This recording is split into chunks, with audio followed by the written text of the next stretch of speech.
Phone tapping పై మరోసారి RS Praveen కీలక వ్యాఖ్యలు చేశారు. కాంగ్రెస్ ప్రభుత్వం విచ్చలవిడిగా ఫోన్లు ట్యాప్ చేస్తోందన్నారు. రెడ్డి మంత్రుల ఫోన్లు ట్యాప్ అవుతున్నాయని ఆరోపించారు.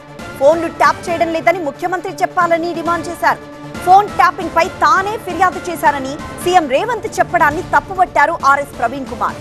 ఒకవేళ తాను ఈ అంశంలో ఫిర్యాదు చేసుంటే ఇప్పటి వరకు తనను విచారణకు ఎందుకు పిలవలేదని ప్రశ్నించారు. దీనిపై మరింత సమాచారం మా చీఫ్ రిపోర్టర్ రాకేష్ అందిస్తారు. మాజీ IPS BRS senior leader RS Praveen Kumar మనతో ఉన్నారు. నిన్న సీఎం మీ పైన ఒక కామెంట్ చేశారు.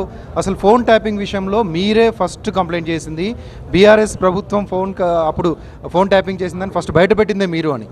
కానీ ఇప్పుడేదో రివర్స్లో మళ్ళీ వాళ్ళే ట్యాపింగ్ చేస్తున్నారండి. నిజంగా రేవంత్ రెడ్డి గారు భలే కామెడీ చేస్తున్నారండి. నిజంగా కామెడీ లాగానే అనిపిస్తుంది నాకు ఈ పాలన. నిజంగా నేనే కంప్లైంట్ చేసి ఉంటే రేవంత్ రెడ్డి గారు అధికారంలోకి వచ్చిన వెంటనే డిసెంబర్ 9, 2023 నాడే మరి నన్ను విచారణకు పిలిపించాలి కదా. నిజంగా నేనే కంప్లైంట్ చేసినా అనుకుంటే నన్ను విచారణకు పిలిపించి నా దగ్గర ఏమేమి సాక్ష్యాధారాలను అడగాలి కదా. మరి ఇంతవరకు ఎవరు కూడా నన్ను అడగలేదు. ఢిల్లీలో ప్రభుత్వాలు ఫోన్లు ట్యాప్ చేస్తాయి, ప్రొసీజర్ ప్రకారమే చేయాలని అన్నాడు ఆయన. నేను మొదటి నుంచి అదే చెప్తున్నాండి. బీఆర్ఎస్ ప్రభుత్వంలో కూడా ఏదైనా ట్యాపింగ్ జరుగుంటే అది ప్రొసీజర్ ప్రకారమే జరుగుంటుంది. ఆ అధికారులు నిర్ణయం తీసుకుంటారు, రైట్. మరి మొన్నటి వరకు అధికారంలోకి వచ్చిన తర్వాత నిన్నటి వరకు కూడా రేవంత్ రెడ్డి గారు అది తప్పు చేసిండ్రు, ఇది తప్పు చేసిండ్రు, ఎట్లా చేసిండ్రు నేను ఆయనే సొంతంగా ట్యాపింగ్ జరగడం సామాన్యం, సర్వసాధారణం, అది ప్రొసీజర్ ప్రకారం చేయాలి, అంతే తప్ప ప్రొసీజర్ కాకుండా చేయకూడదు అని అన్నాడు ఆయన. కరెక్ట్. నేనేమంటున్నా అంటే రేవంత్ రెడ్డి గారు, మీరు 2023 డిసెంబర్ 9 నుండి ఈ రోజు వరకు కూడా ఎంతమంది ఫోన్లు ట్యాప్ చేశారు? ప్రొసీజర్ ప్రకారం ఎంతమంది ఫోన్లు ట్యాప్ చేశారు? ఆ ఫోన్ల నెంబర్ల వివరాలు మాకు ఇవ్వకండి. అది కీలకమైంది, సున్నితమైంది అనుకుంటే మీరు హైకోర్టు జడ్జికి సీల్డ్ కవర్లో పంపించండి అని నేను నిన్న రిక్వెస్ట్ చేశాను, రైట్. రెండవది, నా బలమైన అనుమానం ఏంటంటే మరి తన క్యాబినెట్ కొలీగ్స్ అయినా మరి కోమటిరెడ్డి వెంకటరెడ్డి గారు, పొంగులేటి శ్రీనివాసరెడ్డి గారు, లేకపోతే ఉత్తమ్ కుమార్ రెడ్డి గారు, ఈ ముగ్గురు నెంబర్లు మీరు ఆ లిస్టులో వాళ్ళ ముగ్గురు నెంబర్లు ఉన్నాయా? లేకపోతే వాళ్ళ ఫోన్లలో మాట్లాడుకునే విషయం మీకు ఎట్లా తెలిసింది? అంటే మీరేమన్నా పోలీసులకు సంబంధం లేకుండానే ప్రైవేటు ఎక్స్చేంజెస్ వాడి మరి అత్యంత ఆధునికమైన టెక్నాలజీస్ ఇజ్రాయెల్ లాంటి దేశం నుంచి అయినా ఇంకెక్కడి నుంచి అయినా తీసుకొచ్చారు అత్యంత ఖరీదైన టెక్నాలజీస్.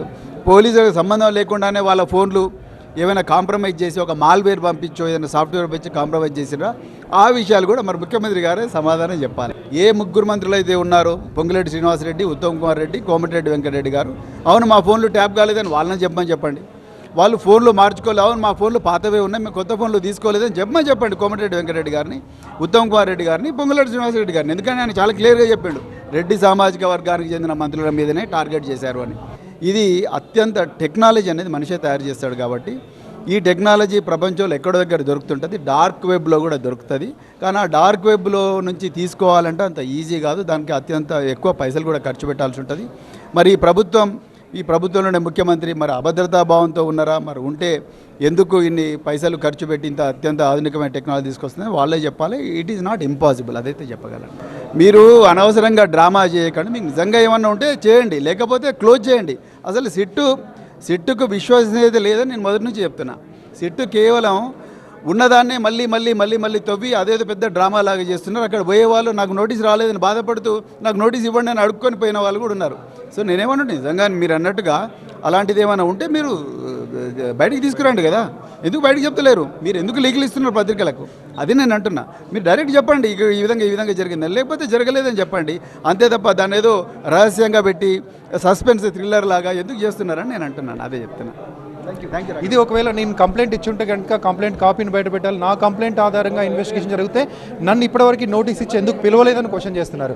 పాసిబిలిటీ ఉంది ఫోన్ ట్యాపింగ్ చేయడానికి, కానీ కొన్ని ప్రత్యేక పరిస్థితుల్లో మాత్రమే ఫోన్ ట్యాప్ చేస్తారు. కానీ ప్రభుత్వం అన్ని రకాల వ్యక్తుల్ని, ప్రభుత్వంలో ఉన్నటువంటి మంత్రుల్ని కూడా ఫోన్ ట్యాపింగ్లో గుర్తిస్తుంది, వాళ్ళ మాటలు వింటుంది అంటూ ఆరోపణలు చేస్తున్నారు RS Praveen Kumar. OT studio.